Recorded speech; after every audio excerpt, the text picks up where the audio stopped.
Shalom saudara pendengar saudara rohani yang dikasihi Tuhan Yesus Kristus. Selamat datang di Renungan Rohani malam hari ini. Selamat malam, saya berdoa agar saudara sehat selalu. Semoga Roh Kudus hadir di tengah kita saat ini. Sebelum kita mulai renungan malam ini, marilah kita bersama-sama berdoa. Bapa kami yang di surga, Bapa di dalam nama Tuhan Yesus Kristus, kami sungguh mengucap syukur, ya Tuhan, oleh karena Engkau sangat baik buat kami. Engkau ada bersama kami dan menopang hidup kami di siang hari dan di malam hari. Engkau ada bersama-sama dan menyertai kami. Tuhan, kami memuji dan bersyukur kepadamu pada malam hari ini, kami masih bisa berkumpul di rumah kami yang kecil ini. Tuhan, saat ini kami hendak mendengarkan firman-Mu. Berilah pengetahuan dan bimbinglah hamba-Mu ini agar apa yang Engkau firmankan dapat bekerja sesuai kehendak-Mu.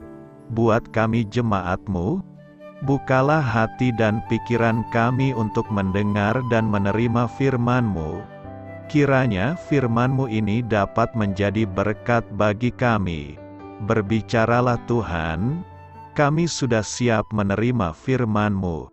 Di dalam nama Tuhan Yesus Kristus kami berdoa dan mengucap syukur. Amin. Sahabat saudara rohani, pembacaan ayat emas Alkitab renungan kita malam hari ini. Nats pilihan kita adalah Filipus, memberitakan Injil Yesus kepadanya. Tertulis dalam kitab Kisah Para Rasul 8 ayat 35. Kata kunci renungan pada malam ini adalah seorang setiap hari. Dan bacaan kita pada malam ini terambil dari kitab Kisah Para Rasul 8 ayat 29 sampai dengan ayat 40. Lalu kata Roh kepada Filipus, "Pergilah ke situ dan dekatilah kereta itu." Filipus segera ke situ dan mendengar sida-sida itu sedang membaca kitab Nabi Yesaya. Kata Filipus, "Mengertikah Tuan apa yang Tuan baca itu?"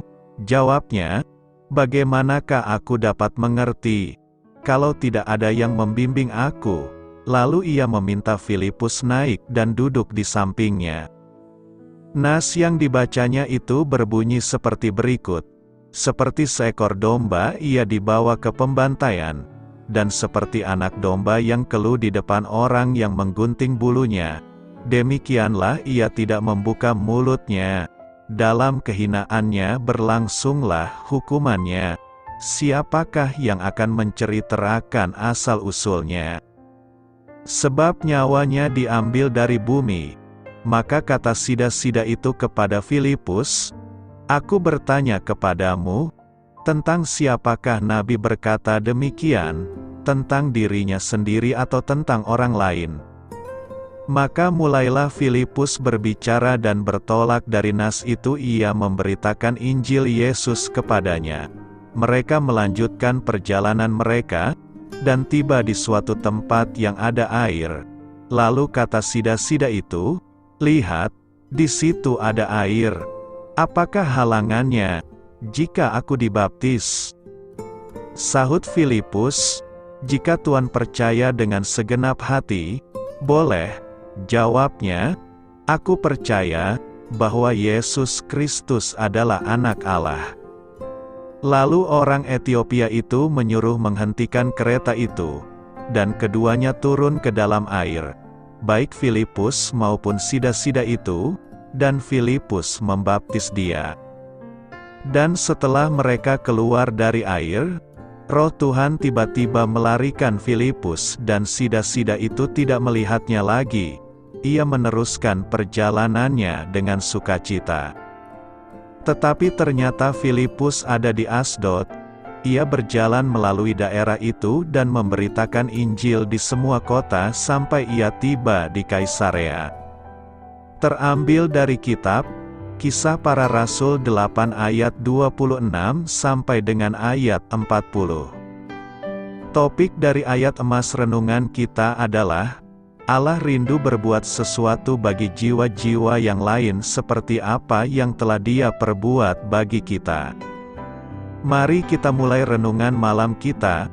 Untuk memulai hal baik, serahkanlah segala sesuatu hanya kepada Tuhan. Mari kita mulai segmen kisah inspiratif.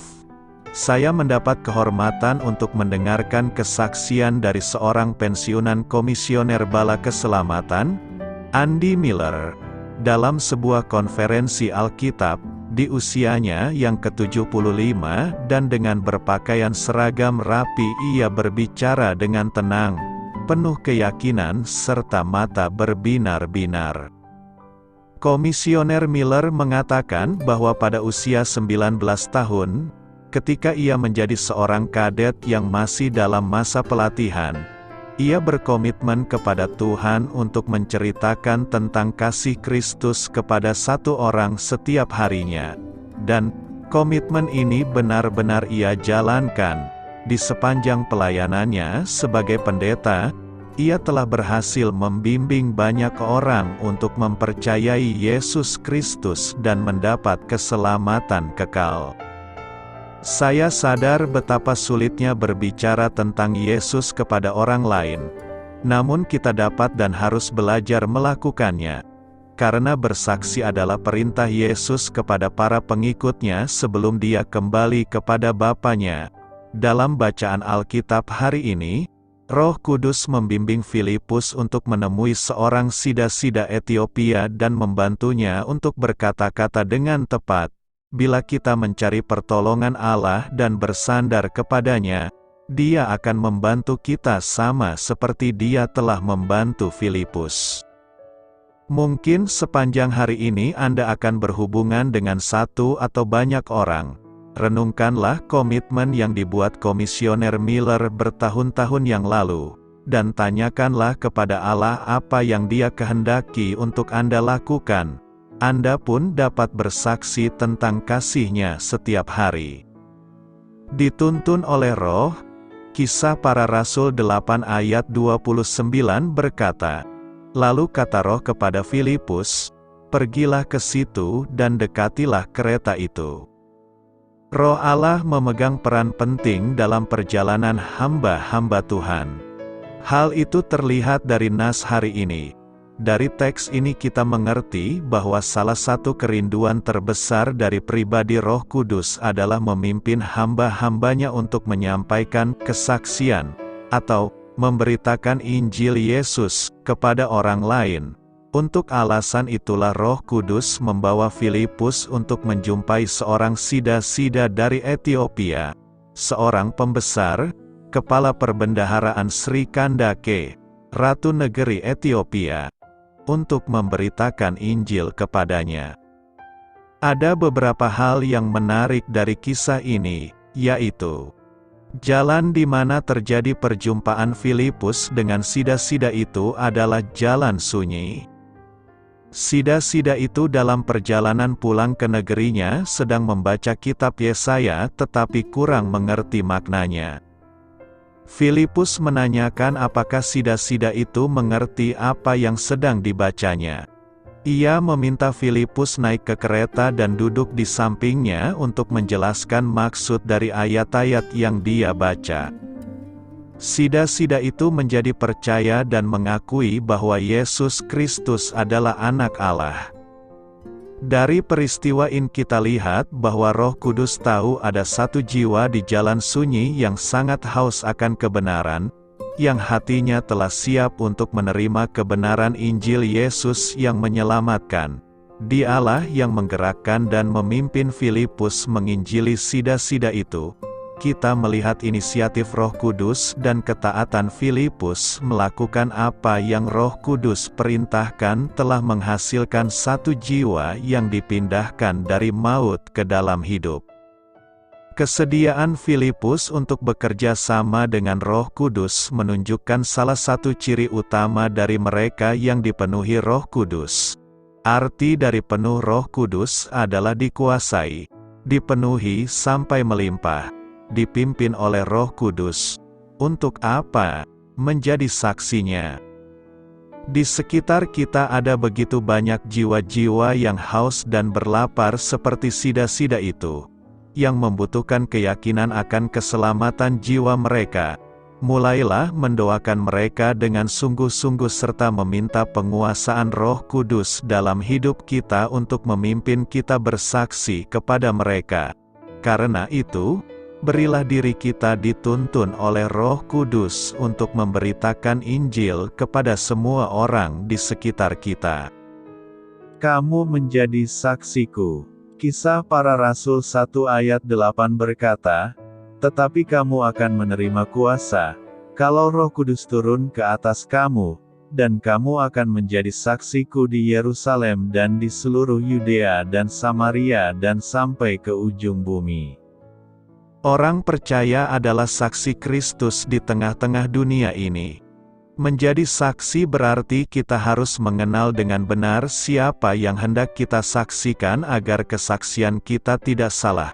Banyak orang Kristen beranggapan bahwa perbuatan baik, bangunan gereja yang indah, salib adalah sebuah kesaksian orang Kristen kepada dunia. Ini betul.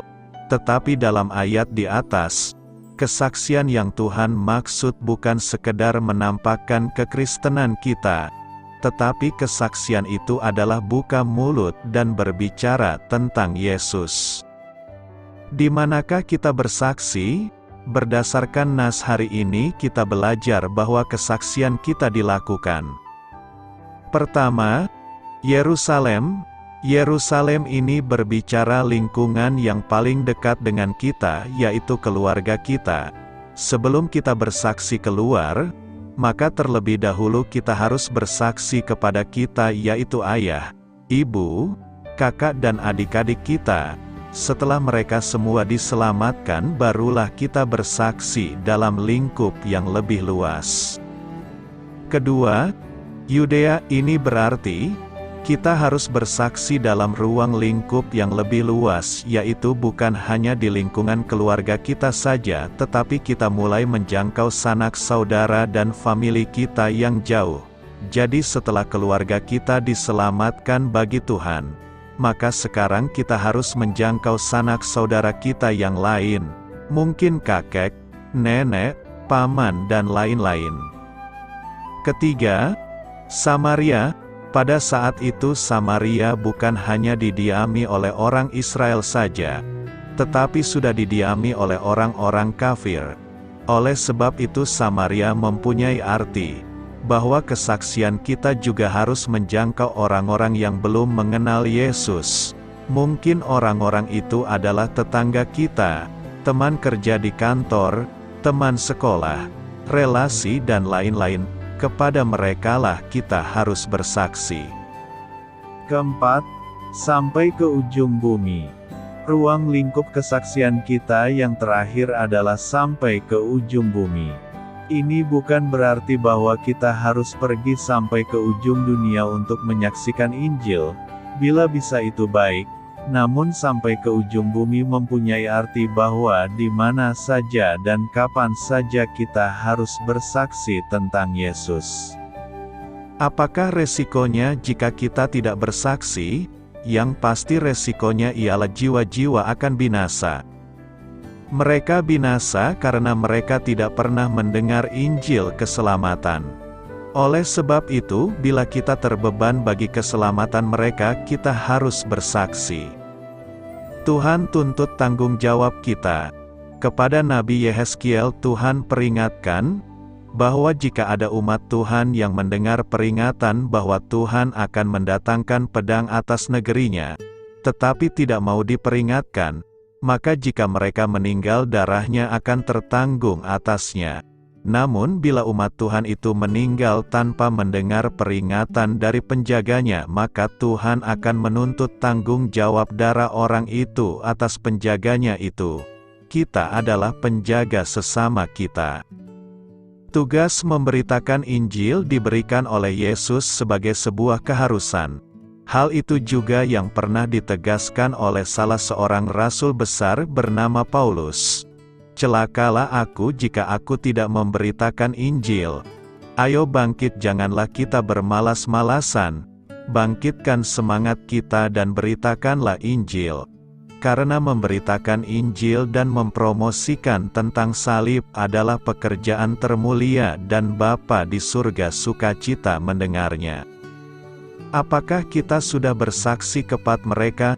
Ingat, bila kita tidak memberitakan jalan keselamatan, maka jika di antara mereka meninggal tanpa mendengar Injil, Tuhan akan menuntut hal itu kepada kita. Sebab itu marilah kita bergandeng tangan seiring selangkah memberitakan keselamatan. Karena itu, teruslah bersaksi sepanjang hidup kita. Mengapa orang-orang percaya di Samaria tidak menerima Roh Kudus? Saya akan menjawabnya. Dalam Kisah Para Rasul 8 ayat 12, kita membaca tentang sekelompok orang Samaria yang mempercayai Filipus ketika ia memberitakan Injil Kerajaan Allah dan nama Yesus Kristus.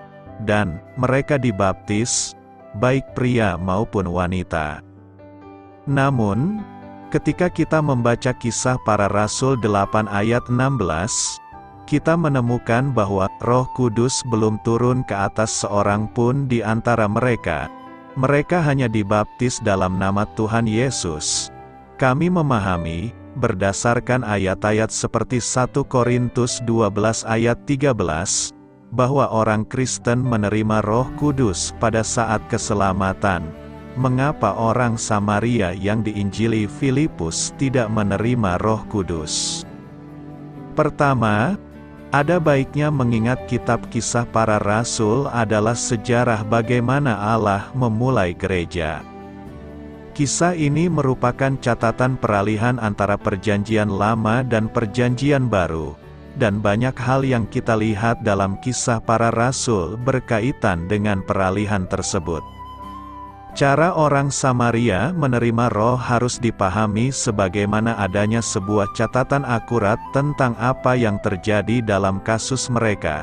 Hal ini tidak boleh ditafsirkan sebagai normatif dalam setiap kasus. Orang-orang Samaria yang percaya telah dibaptis dalam air, namun karena alasan Allah sendiri, mereka belum dibaptis dalam Roh. Kedua, kita harus memperhatikan bahwa Roh memang turun ke atas orang Samaria.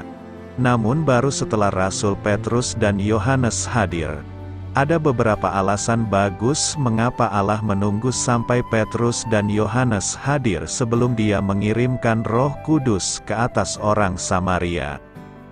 1. Yesus telah memberikan Petrus kunci kerajaan. Petrus hadir dan menjadi juru bicara utama pada hari Pentakosta. Ketika Roh diberikan kepada orang-orang Yahudi, Petrus hadir di Samaria. Ketika Roh diberikan kepada orang Samaria, dan Petrus hadir di rumah Kornelius. Ketika Roh diberikan kepada bangsa-bangsa bukan Yahudi, Yesus menggunakan Petrus untuk membuka pintu bagi masing-masing kelompok masyarakat ini. 2. Gereja harus dibangun di atas dasar para rasul dan para nabi. Filipus sang penginjil pernah menjadi diakon di gereja Yerusalem. Namun dia bukan salah satu dari 12 rasul.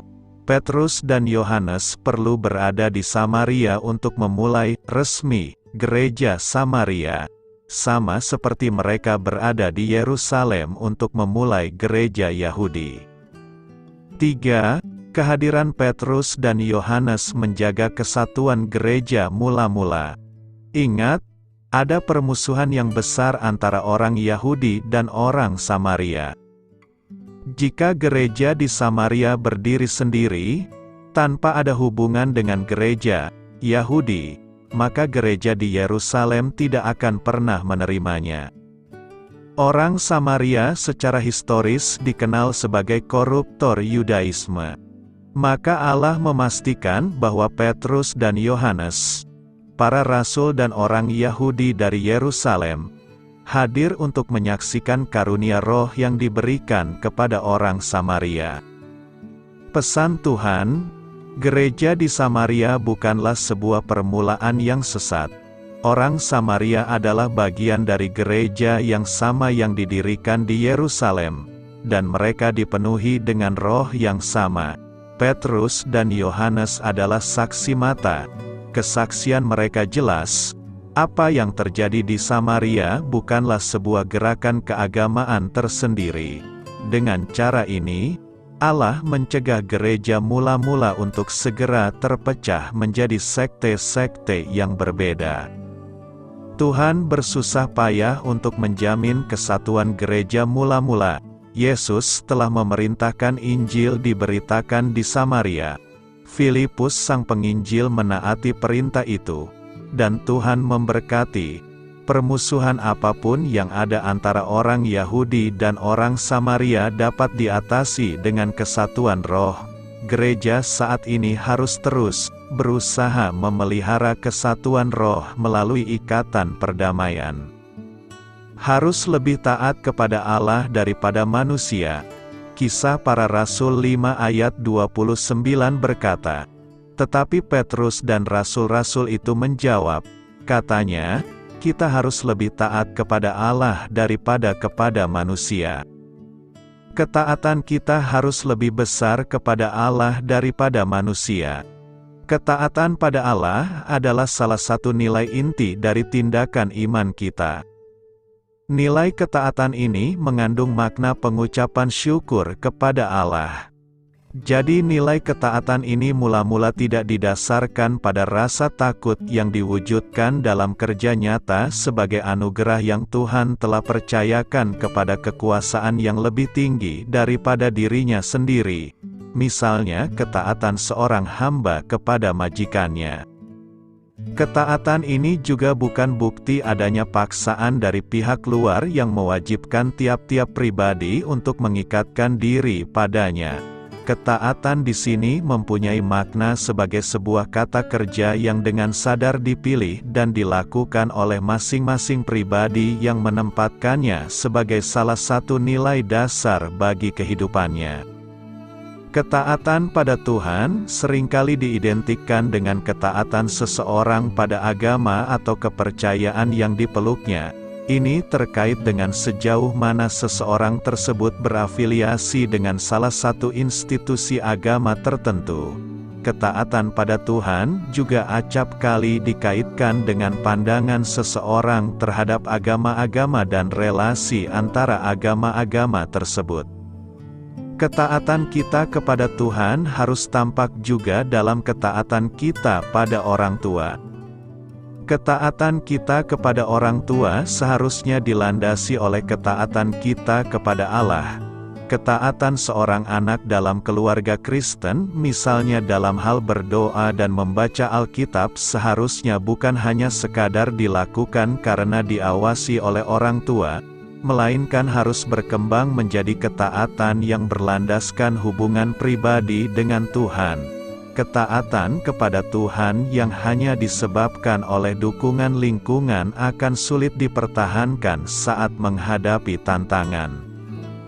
Ketaatan kita kepada Tuhan akan membawa banyak dampak bagi kita. Misalnya, jika kita taat di dalam membaca firman setiap hari, pastinya kita akan memiliki hidup yang dipenuhi oleh damai sejahtera. Tetapi jika kita tidak taat dan malah malas membaca firman Tuhan, jangan heran bila kita rasanya sulit untuk bersyukur dan merasa tenang. Aku berkata kepadamu, sesungguhnya barang siapa menuruti firman-Ku, ia tidak akan mengalami maut sampai selama-lamanya. Jika kita taat kepada Tuhan, pada akhirnya kita akan menemukan kehidupan kekal bersamanya di dalam kerajaan sorga. Namun, jika kita tidak taat kepada Tuhan, pada akhirnya kita akan menemukan kebinasaan di dalam perapian kekal. Ketaatan kita kepada Tuhan sangat menentukan masa depan kita. Ketaatan bukanlah soal mencoba, melainkan soal percaya. Obedience is less about trying and more about trusting. Karena itu, taatlah kepada Tuhan sebagai bukti kita percaya kepadanya. Beritakanlah Injil kepada segala makhluk. hormatilah semua orang. Selamat beristirahat malam dalam kasih setia Tuhan. Doa saya menyertai saudara sekalian, mari bertumbuh dalam iman bersama saudara rohani. Saya memberkati Anda agar sewaktu Anda mencarinya dari Dia, Bapa Surgawi Anda akan memberikan bagi Anda roti harian Anda. Dalam nama Yesus Kristus, Tuhan yang berkuasa atas alam semesta dan menuntun kita kepada iman yang menyelamatkan, Tuhan Yesus menyertai senantiasa. Terima kasih sudah berkenan mendengarkan renungan malam saudara rohani. Tuhan memberkati. Amin.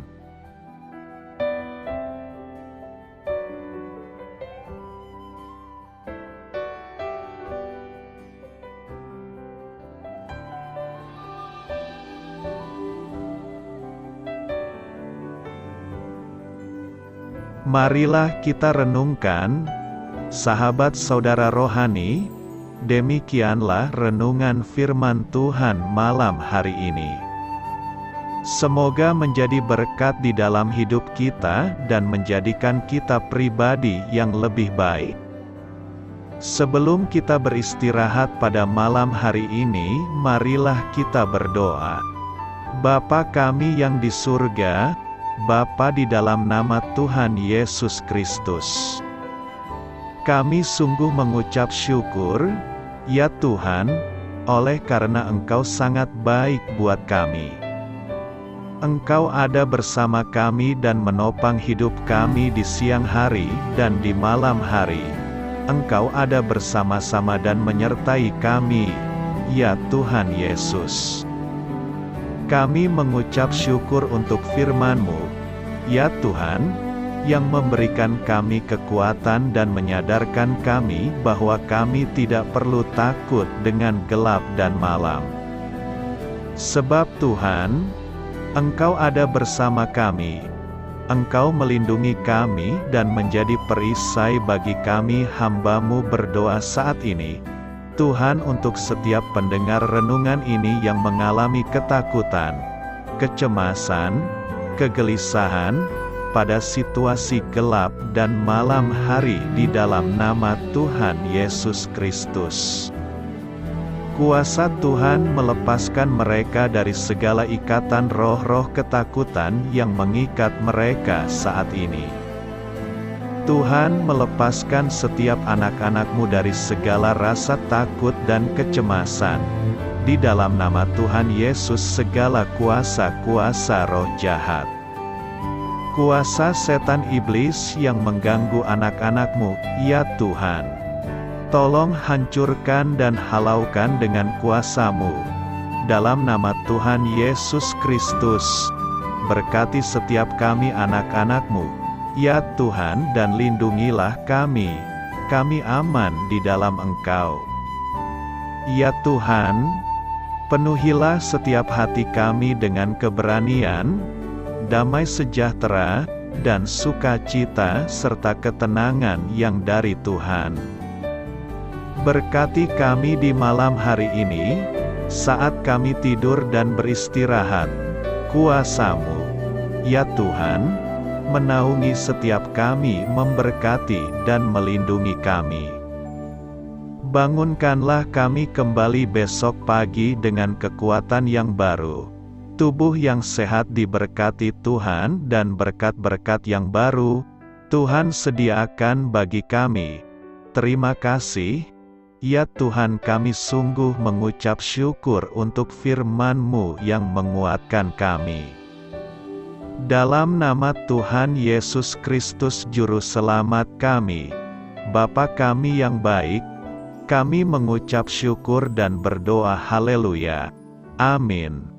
Biarlah firman Tuhan menjadi pengingat untuk kita semua, bahwa tuntunan dari Roh Kudus akan selalu memberi jalan keluar bagi setiap permasalahan hidup kita, dan memberi kedamaian di hati kita. Amin. Sampai jumpa di renungan malam saudara rohani berikutnya.